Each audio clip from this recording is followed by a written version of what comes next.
Não, é só você ver, é só você olhar para o Brasil no mapa. Também. Então, o Lula, por exemplo, como o homem é um estadista, ele vai ter que manter esse negócio, né, essa frente ampla funcionando. E vai ter que conduzir políticas, algum nível de política fiscal, econômica, etc., capaz de injetar dinheiro na economia para gerar, vamos lá, 20 milhões de empregos em 4 anos. Você Então, tem 20 milhões de empregos em 4 anos? vai ter Você acha isso plausível? Acho plausível, sim. Sem arrombar as contas públicas, mais do que o Bolsonaro já arrombou. Cara, a questão é que não acredito, eu aí que tá as diferenças. Eu não acredito nessas coisas de arrombar uma conta pública, dívida pública, como métrica para uma métrica que limite o processo de desenvolvimento. Então, qual é, na tua opinião, a grande causa das grandes recessões que nós sofremos nos últimos tempos? As grandes recessões no Brasil... As grandes crises econômicas. Qual foi o maior... Brasileira? Estamos falando do Brasil. O Brasil, vamos pegar 2015, por exemplo. Por exemplo. Queda do preço das commodities. Tem isso. A chegada da crise à Europa. Tá? Tem isso. E a questão política de que a Dilma foi impedida de governar em 2015. Né? Ela foi impedida de governar em 2015. Tá? Além do... Mas esse impedimento dela não foi exatamente ensejado em grande parte porque, querendo ou não, o processo de impeachment é um processo eminentemente político, além de jurídico. Político. E as condições políticas eram tais e se criaram de tal forma a partir do desmantelo do governo dela, da política econômica, da nova matriz econômica que afundou e estava, enfim, com desemprego cavalar, inflação estratosférica. O desemprego cavalar, a inflação cavalar acontece justamente quando ela implementa medidas ortodoxas para a economia. Quando ela bota o Joaquim Levy. Foi exatamente ali. Porque o gasto público, por exemplo, hoje eu vou fazer uma lei em que eu baixo em 3% do gasto público. Cara, 3% é um número pequeno, não é? Mas para a economia é uma porrada, entendeu? Ela cortou 40%, maluco. Não está canetada. Então aquilo derrubou a economia. Derrubou a economia. Com qual medida ela fez isso? Oi? Com qual medida? Ajuste fiscal. Cortando gasto. Porque ela cortou 40% de investimento público. Rapaz, isso derrubou a economia de tal forma que gerou um desemprego galopante. Não foi os erros da nova matriz macroeconômica do Guido Mantega que gerou aquilo ali. Entendeu?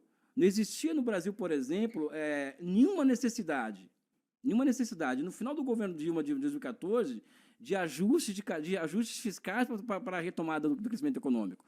O que o Brasil precisava, sob o meu ponto de vista, elevar o gasto público. Sabe por quê? Porque você não tem como... Você não arrecada para depois você gastar. Você gasta primeiro. Para você aumentar a arrecadação, você tem que gastar primeiro. Só que você faz políticas no Brasil a partir de 2015 que você começa a ter uma queda da arrecadação. Não é isso? Aí você faz uma política macroeconômica que derruba a economia. O que acontece com a arrecadação? Cai mais ainda. A arrecadação cai de forma muito mais acentuada a partir de 2015. Então, o momento era do gasto público. Mas sabe o que aconteceu? Vou dar um off aqui para vocês. Tá? Eu não vou falar quem foi que falou, tá? Mas foi o que aconteceu. Não sacrifica tuas fontes, não, que eu sei como é que é. Não é isso, não. Isso é óbvio. Preserva tuas fontes. Eu cheguei para uma pessoa e perguntei, que porra é essa de dar desoneração fiscal para empresário? Boa. Quando, na verdade, o que vai gerar demanda é gasto público, né? A pessoa me diz o seguinte, olha, eu não sou burra, eu sei disso há muito tempo, porque eu sou economista, só que a partir de 2013, nenhum servidor público no Brasil queria assinar nenhuma ordem de serviço no Brasil. Sabe o que é isso? Você tem o dinheiro, você vai investir. Empenhar o dinheiro. Ninguém queria assinar, meu amigo. É o que você atribui isso? Ou seja, um dumping do Estado contra o próprio Estado. Ou seja, o próprio Estado, o próprio corpo estatal estava se voltando contra o governo. Por quê? Porque começa a denúncia de corrupção, o TCU em cima, ou seja, cria-se todo um clima em que qualquer servidor público estava com medo de dar uma ordem de serviço. Então, qual foi a solução encontrada? O Plano Brasil Maior, que previa uma conversa entre governo e Fiesp, que foi o plano Fiesp. Olha, nós vamos trocar receita por investimento, ou seja, vocês não pagam imposto, vamos aqui fazer uma renúncia fiscal, só que vocês vão investir. O que aconteceu com os empresários? Como os empresários já estavam com uma taxa de lucro menor em 2014 em relação a 2011, o que eles fizeram? Eles pegaram esse dinheiro aí que você está cobrando da renúncia fiscal e recompuseram a margem de lucro deles e ainda por cima colocaram um pato da Fiesp aqui na Avenida Paulista. Olha que bonito isso. Você sabia disso? Não é bonito? A Dilma colocou 580 bilhões na veia dos caras, para 2 semanas depois colocar um pato aqui na Fiesp, aqui, ó, eu não vou pagar o pato da crise. Uma crise que eles criaram, porra. Eles criaram essa crise. Eles criaram essa crise. Qual que era o interesse deles em derrubar a Dilma, na tua opinião? Lucro. Taxa de lucro. Taxa de lucro. Derrubar passava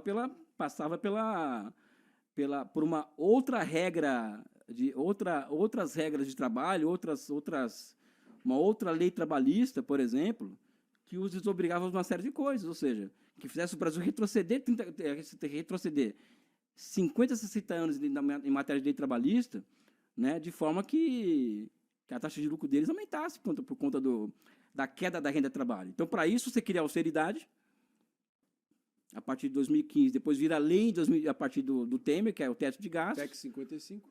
Então você cria uma situação de austeridade full time, então você cria uma situação de desemprego full time, de acima de 10%, e numa situação de desemprego acima de 10%, o que vai estar bem no final sempre? Então, peraí, vamos tentar esmiuçar isso aqui, tentar levantar a bola para você cortar da sua forma. Afinal, o governo desde que o mundo é mundo, em nenhum sentido da nossa existência, o governo é criador de riqueza e de dinheiro. Ele imprime, ele maneja, ele dá a política econômica para nortear os rumos desse dinheiro. Mas, em geral, não gera riqueza. Não gera riqueza, mas não tem. Isso é uma condição sine qua non, acho que isso é basilar, né? Afinal, tentando agora trazer para um plano mais terrestre, mais mundano, que as pessoas possam se identificar mais. Você não gasta mais do que você arrecada dentro da tua própria casa para poder prover para você mesmo, para os seus familiares, para os seus amigos, dentro da sua mesa de jantar, trazendo aqui para a realidade dura, crua e nua, ampliando isso para uma visão governamental e a política econômica estatal. Qual é, então, o seu remédio ao perdularismo? Você acha que o perdularismo do dinheiro público é nocivo? É um problema em algum momento? Não. Em nenhum momento? Não. Eu estou fazendo, lógico que estou fazendo uma hipérbole para mexer com a cabeça de vocês, para poder... Vamos lá. Primeiro que a economia, ela vem de oikos, não é isso? Oikos, que é casa em grego, né? Sabe? Que é casa em grego, né? Só que tem a polis, que é a cidade em grego, que é política. Então, a economia ela é política. Sim, sem dúvida. Tá? Então, não é somente econômicos ou economia, é economia política. Então, acho que esse é o primeiro ponto para se levar em consideração. O segundo ponto é que o que você está falando aí chama-se falácia da composição. Então, um termo técnico para isso, que, olha, se uma família não gasta mais do que arrecada, né, o Estado também não pode fazer isso. Então, eu ligo aqui a economia política, ou seja, a economia da casa doméstica, com a política que é o Estado. Só que uma família não cria moeda. A família não cria o meio de pagamento em que ela mesma pode se reproduzir perante as outras famílias, né? Então, você dirigir uma família é completamente diferente de dirigir um Estado. Não tem a menor dúvida. É completamente diferente. Tá? Então, acho que esse é um ponto. Então, daqui nós chegamos a isso. O segundo ponto é que o Estado vamos lá. O seu conceito de perdularismo, qual é o ponto ótimo, né? Com P-O-P-T, ótimo, que você vai conseguir atender, para pegar a expressão bem cretina do Bolsonaro, na ponta da linha? Como você vai conseguir atender na ponta da linha as pessoas com o que tu quer aí, porra? Por outro lado, o Estado, o que acontece? O Estado ele cria algo, por exemplo, que a Inglaterra vira uma coisa muito magnífica, chamado dívida pública, que se transforma em uma arma política, inclusive. Até hoje, a dívida pública, enquanto no Brasil ele é criminalizado, no mundo inteiro é uma arma política. Então, a Inglaterra, ela importa isso de Portugal, em certa medida, né? E transforma a dívida pública em uma arma política, portanto, a partir da dívida pública, ela constrói a marinha inglesa, né, que dominou o mundo durante muito tempo. Então, o Estado pode criar um mercado de dívida, em que ele pode se financiar a partir dele, entendeu? E, além disso, ele pode criar bancos de desenvolvimento para fazer o quê? Fazer empreendimentos de longo prazo. Ou seja, empreendimento tipo infraestruturas que não vai dar lucro no curto prazo. Um outro ponto que eu trago aqui, ou seja, ele tem que criar moeda para poder criar riqueza, para poder criar renda. Tá? Ou seja, você investe, cria renda e depois a partir da renda, você cria poupança. Né? Os neoclássicos fazem... Esse papo de que tem que gastar para arrecadar é o inverso. Você tem que poupar para poder arrecadar primeiro. Justo. Criar Poupança moeda interna é fundamental. Não. Você tem que poupar primeiro para depois investir. A taxa de poupança da China hoje é 40%. Mas só é 40% porque a taxa de investimento é 45%.